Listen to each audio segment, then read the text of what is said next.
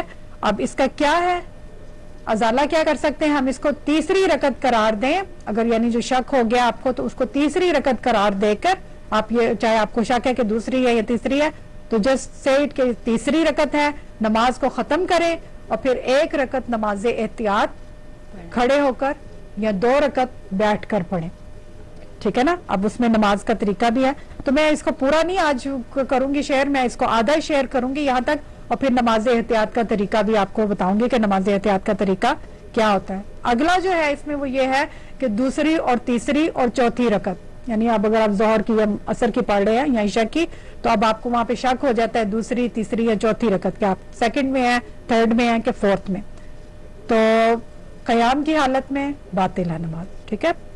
رکوع کی حالت میں شک ہوا ہے, باطل ہے نماز. رکوع کے بعد کھڑے ہونے کے وقت شک ہوا ہے, نماز باطل ہے. اثناء سجدہ, سجدوں کے درمیان شک ہوا ہے, نماز باطل ہے.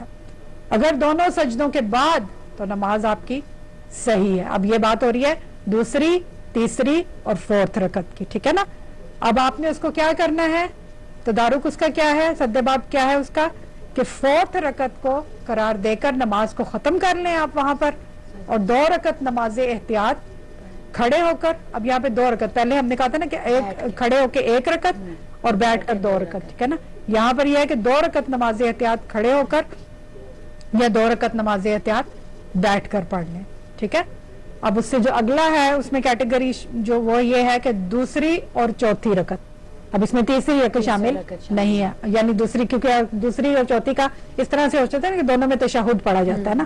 تو اب اگر آپ کو اس میں شک ہو جائے حالت قیام میں, اب اگر آپ سمجھیں کہ وہ دوسری ہے یا چوتھی ہے, حالت قیام میں آپ کی نماز باطل ہے, ٹھیک ہے.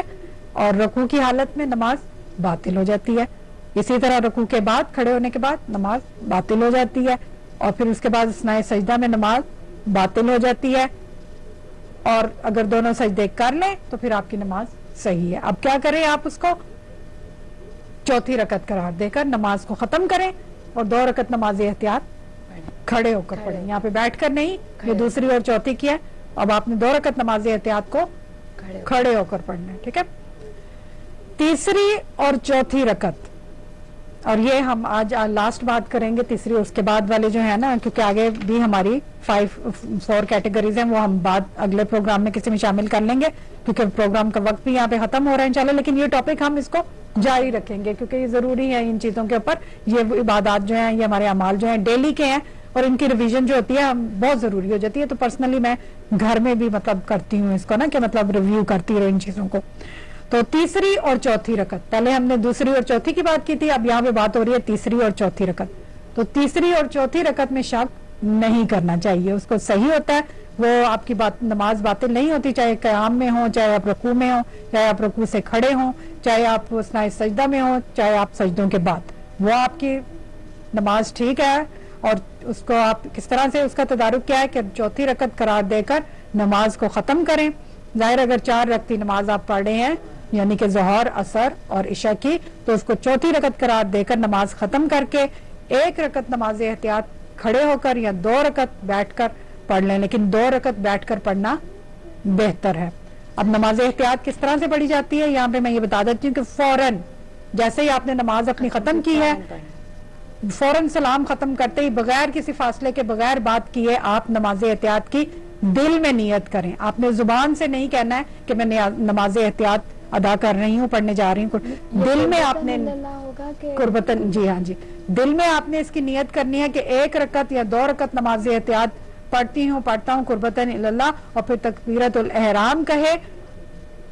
اور وہی بات یہاں پر یہ ہے کہ نماز احتیاط میں نیت زبان سے نہ کرے ورنہ نماز باطل ہو جائے گی.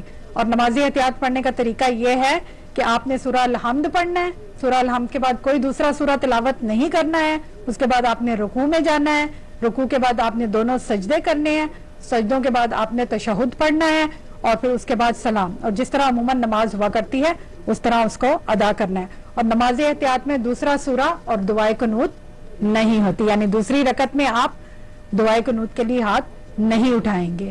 اور اس کے بعد یہ ہے کہ سورہ الحمد کو بھی باخفات یعنی کہ آہستہ پڑھا جائے، اور یہاں تک کہ بنا بر احوت احتیاط بسم اللہ الرحمن الرحیم کو بھی آہستہ پڑھا جائے، کیونکہ اس میں ظاہر ہے کہ نماز میں اذان اور اقامت نہیں ہے، کیونکہ آپ نماز اپنی جو واجب نماز ہے اس کو ختم کرنے کے فوراً بعد بلا فاصلہ اس میں آپ یہ نماز احتیاط جو ہے وہ شروع کر لیتے ہیں. اور پھر یہ ہے کہ نماز کے ختم کرنے کے بعد نماز احتیاط یا سجدہ سہو میں سے کوئی سا بجا لانا ہو تو نماز کے منافی کوئی عمل نہ کرے. مطلب آپ کو اسٹل قبلہ روح ہونا چاہیے اور کسی سے بات نہیں کرنی چاہیے، اور جو بھی چیزیں ہم نماز میں جن کا کہ ہم کرتے ہیں احتیاط کرتے ہیں تو وہ وہاں پر ہمیں شامل رکھنی چاہیے. اب ہمارے پاس پروگرام میں صرف 1 منٹ رہ گیا ہے یہاں پروگرام ختم ہونے کا، اور میں یہاں پہ سسٹر امبر علی آپ کا شکریہ ادا کرتی ہوں کہ آپ یہاں تشریف لائی ہیں ہمارے ساتھ، اور انشاءاللہ لذیذ آئندہ بھی ہم چاہیں گے کہ مزید استفادہ حاصل کریں یہاں پر.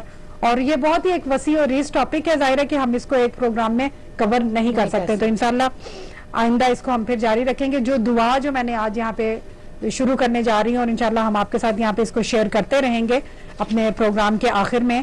یہ دعا ہے مفاتیح الجنان میں کہ جیسے شیخ عباس قمی نے بھی نقل کیا ہے. دعا کا ٹائٹل ہے دعا در غیبت امام زمان اجل اللہ تعالیٰ فرجہ الشریف علیہ الصلوۃ والسلام، اور دعائے معرفت بھی اس کو کہا جاتا ہے کہ بسم اللہ الرحمن الرحیم اللہم عرفنی نفسک فإنک ان لم تعرفنی نفسک لم عارف رسولک اللہم عرفنی رسولک فإنک ان لم تعرفنی رسولک لم عارف حجتک اللہم عرفنی حجتک فإنک ان لم تعرفنی حجتک زللت عن دینی اللہم لا تمتنی میتاتا جاہلیہ. تو انشاءاللہ العزیز ہم اس کو دعا کو جاری رکھیں گے اور اگلے پروگرام میں اس کی ٹرانسلیشن بھی یہاں پہ آپ کے ساتھ شیئر کریں گے. آج کے پروگرام میں اجازت چاہتے ہیں. والسلام علیکم ورحمۃ اللہ وبرکاتہ. خدا حافظ. جزاک اللہ.